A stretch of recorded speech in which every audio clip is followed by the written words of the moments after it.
Assalamu alaikum wa rahmatullah, j'espère que vous allez bien. Compagnon du prophète, alayhi salatu wassalam, et commandant des armées musulmanes sous l'ère des califes bien guidés, Khalid ibn al-Walid est l'un des chefs militaires les plus connus de l'histoire. Si sa conversion à l'islam ne s'est pas faite immédiatement, les musulmans ont gagné en force et en puissance après l'arrivée de ce dernier dans le rang des croyants. Je vous propose aujourd'hui de revenir sur l'histoire passionnante de Khalid ibn al-Walid, et on en parle tout de suite, après la petite intro.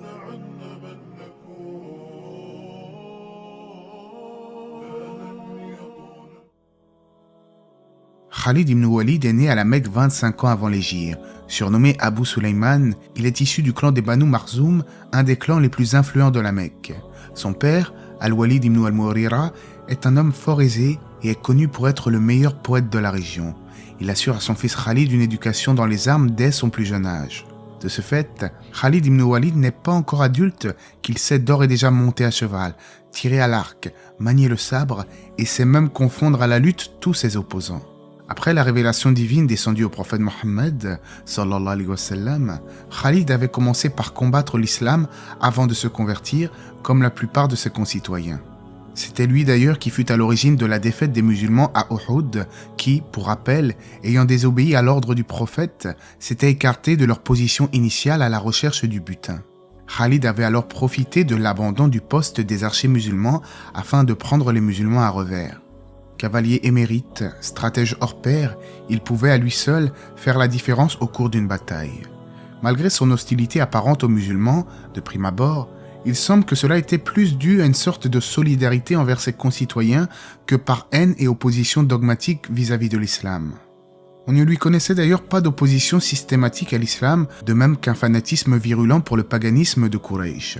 C'est pourquoi, lorsque la lumière de l'islam a pénétré son cœur, elle y trouva des prédispositions favorables et s'y établit facilement, walhamdulillah. Khalid ibn al-Walid embrassa l'islam en l'an 8 de l'hégire avec Ammar ibn al-As et Osman ibn Talha. Une fois rendus tous les trois chez le prophète, Khalid et Osman lui prêtèrent serment de fidélité, tandis que Ammar s'en abstint. Le prophète lui demanda alors « Qu'est-ce que tu attends, Ammar ?» Et celui-ci de répondre « Est-ce qu'en vous prêtant ce serment, Allah me pardonnera tous mes péchés antérieurs ? Ne sais-tu pas que l'adhésion à l'islam et l'hégire entraîne l'absolution de tout ce qui a été commis avant ?» répondit le prophète alayhi salatu wassalam, suite à quoi Ammar prêta aussitôt serment. Khalid ibn Walid, véritable leader dans les batailles, tourna donc le dos aux divinités de ses pères pour se convertir à l'islam. Durant une expédition opposant les musulmans aux byzantins, Khalid était un simple soldat lorsque les chefs musulmans furent tués les uns après les autres. Il prit alors l'initiative de commander l'armée musulmane directement. Les victimes parmi les musulmans étaient très nombreuses et leur puissance était affaiblie, et les byzantins étaient alors proches de la victoire. Mais celui que le prophète lui-même a surnommé Sayfullah, c'est-à-dire le sabre d'Allah, s'avança pour scruter le vaste champ de bataille et élabora un stratagème sans faille. En effet, il divisa l'armée pendant que la bataille faisait rage en ayant donné au préalable les consignes à suivre. L'armée musulmane put alors ouvrir une brèche au sein même de l'ennemi et s'y faufiler. Conséquemment, l'armée musulmane a réussi à sortir saine et sauve grâce à la stratégie de Khalid. Lors de la conquête de la Mecque par les musulmans, la prise de la ville a été réalisée pacifiquement comme vous le savez certainement. Le seul contingent à livrer le combat fut celui de Khalid ibn Walid, qui fut chargé de détruire Al-Uzza, l'une des plus célèbres idoles de la région. Lorsqu'il entra dans la cité bénie, il baissa la tête en reconnaissance à Allah qui l'avait guidé vers l'islam. Khalid resta ainsi présent aux côtés du messager d'Allah, alayhi salatu wassalam, mettant ainsi son génie au service de la religion de l'islam. Mais après la mort du prophète, des troubles éclatèrent dans diverses tribus sous le califat de Abu Bakr. Certains se rebellèrent en effet contre l'autorité du calife et refusèrent de verser la zakat, sans compter l'apparition de faux prophètes, voire même d'une fausse prophétesse du nom de Sadja. Dans tout ce chaos, Khalid était alors aux commandes des armées musulmanes afin de rétablir l'ordre et combattre si cela s'avérait nécessaire. Il usa de sa ruse de fin stratège et a réussi à remettre de l'ordre dans les tribus révoltées. Il combattit avec fougue et ardeur l'armée de Musaylima al-Kaddab, un faux prophète, surnommé d'ailleurs le menteur. Mais il faut dire que le calife Abu Bakr n'accorda aucun repos à notre général de guerre Khalid ibn Walid, qui va devoir bientôt faire face à deux puissantes armées, les Byzantins et les Perses. Il commanda d'ailleurs l'armée musulmane à la bataille de Yarmouk face à plus de 100 000 Byzantins, dit-on, et géra avec intelligence la bataille. Les Byzantins accoururent dans des colonnes pareilles à des montagnes et furent finalement vaincus par les musulmans, submergés. Les musulmans, par cette victoire, avaient finalement mis la main sur la Syrie et l'empereur Héraclius fut forcé de fuir vers le nord. La Palestine s'ouvrit ainsi aux croyants ainsi que le sud de l'Anatolie.